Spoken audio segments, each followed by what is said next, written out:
Chers spectateurs, chers amis, chers Français, bonjour. Je me représente, Paul Delec-Vivier, rédacteur en chef de Vexia Gallier, magazine légitimiste, et aussi site légitimiste. Cette série a pour but, cette chaîne YouTube a pour but de vous présenter la politique sous un jour nouveau, en fait très ancien mais qui est nouveau dans notre époque, et d'évoquer des solutions pour notre avenir, en particulier dans le roi et dans le légitimisme. Donc aujourd'hui, je vais tenter de répondre à la question suivante. Qu'aurait fait un roi pendant le corona? Évidemment, tout ce que je vais dire là, ça va être un peu de l'histoire fiction, mais ça va être un bon exercice pour essayer de comprendre quels sont les principes de la monarchie et comment en fait ces principes fonctionnent différemment des principes aujourd'hui démocratiques. Et comment ces principes monarchiques, en fait, sont bons parce qu'ils correspondent à notre réalité politique et peuvent nous donner de véritables solutions pour régler de nombreux de nos problèmes. Un roi, comme on le sait, n'a pas de parti. Un roi n'est pas élu par les gens. Un roi est élu par la naissance, par Dieu, quand on a la foi, et donc ne dépend pas de tout ce qu'il y a dans le pays pour être là et pour exister. Il n'est pas menacé constamment de perdre sa place. Et même si on pourrait imaginer une rébellion ou quoi, il sait que sa légitimité ne vient que de sa naissance et de Dieu par le sacre. Donc, il est serein. Il est au-dessus des partis. Il est indépendant. Il peut prendre des décisions sur le long terme, parce qu'il sait aussi que son fils, ou son oncle, son cousin, en fonction de la loi salique, enfin de qui sera désigné comme successeur, va monter sur le trône. Donc son seul intérêt, c'est de transmettre ce qu'il a reçu et de le faire prospérer, tout en pensant au bien commun et au bien spirituel de ses sujets. Donc, qu'aurait fait un roi pendant le corona? Il aurait fait les choses tout à fait différentes de ce qui s'est passé pendant cette triste période. Un roi est élu par la naissance. Un roi a donc pour but le bonheur de son peuple. Mais le bonheur de son peuple n'est pas simplement la prospérité matérielle. Pas du tout. Le bonheur du peuple pour un roi, c'est d'abord le bonheur spirituel. Il veut que le plus de monde dans son royaume puisse aller au ciel. Pour cela, il faut un bonheur politique au sens d'Aristote. C'est-à-dire que le bonheur du peuple pour Aristote, enfin dans la façon classique de penser la politique, et que ça est complètement naturel et que n'importe quel peuple civilisé, entend normalement ça, le roi veut que les sujets soient vertueux d'un point de vue politique. C'est-à-dire que la pratique de la vertu rend heureux. L'amitié politique rend heureux. L'exercice des vertus rend heureux parce qu'on est plus humain. Et quand on est vertueux, on peut ensuite plus facilement se sauver. Donc, pour obtenir le salut éternel de ces sujets, le roi a besoin de rendre son peuple heureux, enfin, donc, politiquement, c'est-à-dire vertueux politiquement, qui pratiquent la vertu, que ce soit des honnêtes hommes. Il faut encore une autre condition, c'est que pour avoir une vie vertueuse, il faut aussi avoir un minimum de vie prospère. Il existe des exceptions, mais on sait très bien que quand c'est la misère qui règne, quand c'est l'injustice qui règne, quand c'est le désordre qui règne, ça augmente toutes les tentations pour faire du mal, du péché, des dégâts, etc., etc. Donc l'assise matérielle, l'assise économique et ce qu'on aura appelé la sécurité, tout ça, sont nécessaires à la bonne vie vertueuse. Donc le roi va aussi s'occuper, évidemment, de l'économie, de la sécurité, tout ça, va même les assurer. Parce que sans ces bases-là, on ne peut pas aller plus haut. Vous aurez remarqué que le gros problème de nos régimes modernes, c'est qu'ils ont effacé le but spirituel et effacé le but purement politique de la vertu aussi. Il ne reste plus que l'économie. Quand cette économie n'est pas elle-même dégradée en service servile à la finance et en distraction pour la population dans des plaisirs infinis, de mollesse, etc., etc. Bon, donc je reviens à ma question. Avec ces principes d'un roi légitime traditionnel, qu'aurait fait le roi pendant le corona?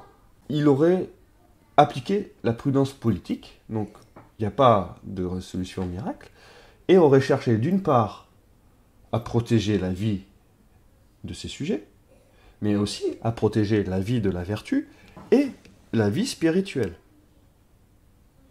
Donc il n'aurait jamais pris de mesures absurdes et liberticides comme le masque par exemple, ou comme l'interdiction de se déplacer à contre-coup, à contre-courant ou après coup, et n'aurait jamais non plus enfermé les gens chez eux, complètement absurde, parce que, par principe, toutes ces mesures-là, quelle que soit leur efficacité sanitaire, et sachant qu'on n'avait aucune preuve de leur efficacité sanitaire, donc un roi de toute façon peut se faire conseiller par des délires, par des conseillers qui délirent d'un point de vue pseudo-experts qui délirent sur les modèles, tout ça. Le roi entend les conseils, il ne les applique pas forcément. Hein.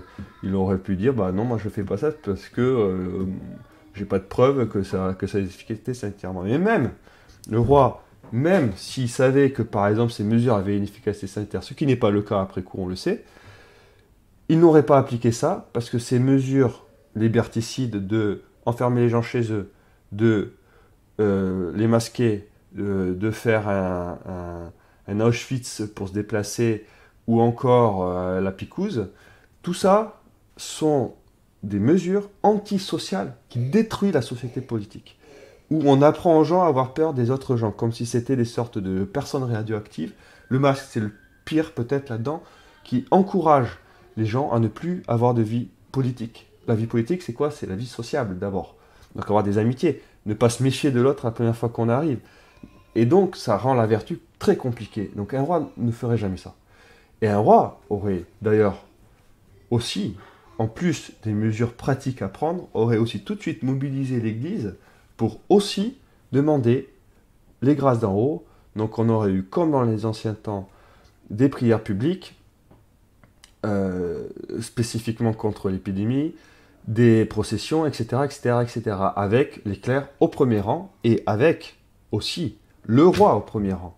Le roi, dans la logique chrétienne, de Jésus qui lave les pieds de ses apôtres au début de la scène, le roi serait sorti de son palais pour aller aider concrètement à soigner les malades et montrer l'exemple pour que tous les ministres, enfin tous les officiers du roi dans tout le royaume, à son exemple, aillent aider concrètement, pas par des discours, pas en faisant peur aux gens à la télé et tout ça, mais aillent aider concrètement avec leurs mains s'il le faut, pour aller guérir les gens qui en ont besoin et qui sont en train de mourir, au lieu de décourager les gens à aller à l'hôpital, comme on en avait vu au début par exemple, d'une part avec les vieilles personnes qu'on conseillait de prendre un médicament qui les a tués finalement, et d'autre part avec ceux qui avaient peur d'aller à l'hôpital parce que on interdisait aux gens d'aller les visiter et qui ont envie d'aller mourir sans avoir ses proches autour de lui, et si on est croyant c'est encore pire, sans avoir un prêtre qui puisse donner l'extrême onction. Tout ça, évidemment, en tant que roi, ça aurait été impensable et tout de suite interdit, parce que le premier bien c'est le bien spirituel et ensuite le bien politique. Donc tout ce qui va contre ce bien-là, déjà, on finit. Alors, vous allez me dire, ouais, d'accord, bon, on fait la spiritualité, on fait pas les mesures liberticides, mais attends, est-ce qu'il va laisser juste le virus faire comme ça? Non. Qu'est-ce qu'aurait fait un roi? Bon sens. Il aurait fait ce qu'on peut faire, de façon simple et de façon efficace. Il se prend pas pour Dieu, le roi. Il sait que l'homme n'est pas Dieu.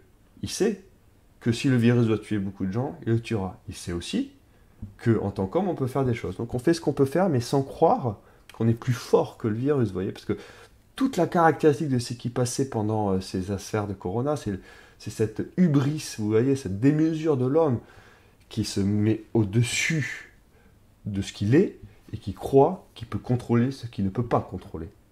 D'où toutes ces mesures absolument totalitaires pour essayer quand même de faire croire qu'il contrôle alors qu'il ne contrôle rien. Et en fait, heureusement que ce virus n'était pas très grave, parce que sinon ça aurait été une débandade totale. Mais peu importe. Le roi aurait fermé les frontières au début. On n'enferme pas les gens chez eux, on ferme les frontières. comme on faisait autrefois dans les épidémies. Quand il y avait une épidémie dans une ville, on bloquait la ville, pour pas que ça sorte de la ville.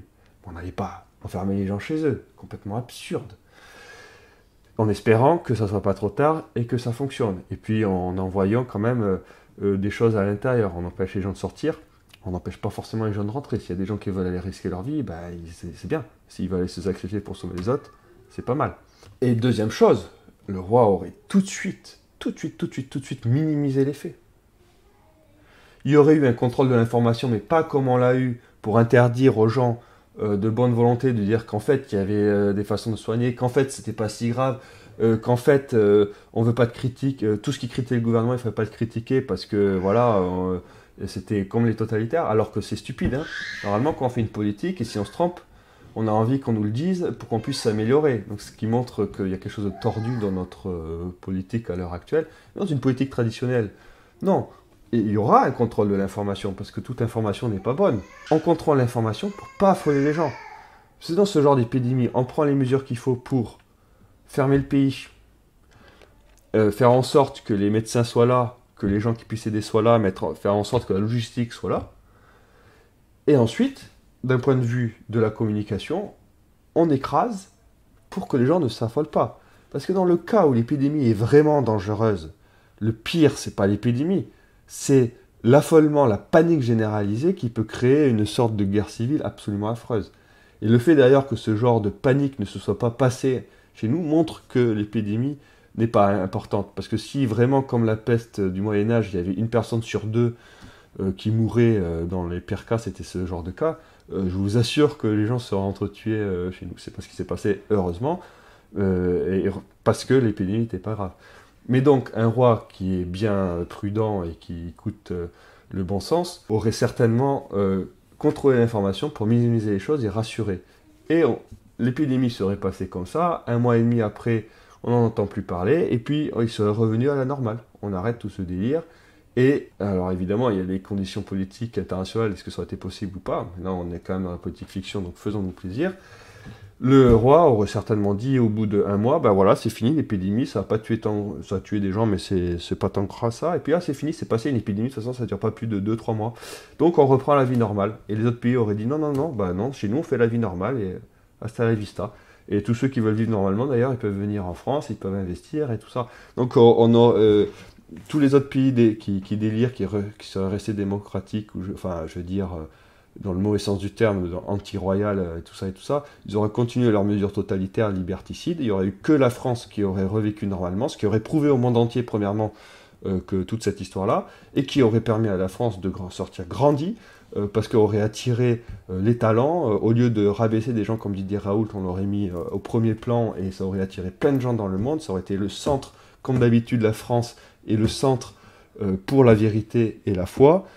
Tous les médecins de bonne volonté seraient venus en France, ça aurait été le cœur de résistance au mondialisme, et on s'en serait bien sorti. Voilà, à mon avis, entre autres, ce qu'aurait pu faire un roi de France en tant que Covid. Alors, qu'attendons-nous pour la restauration ?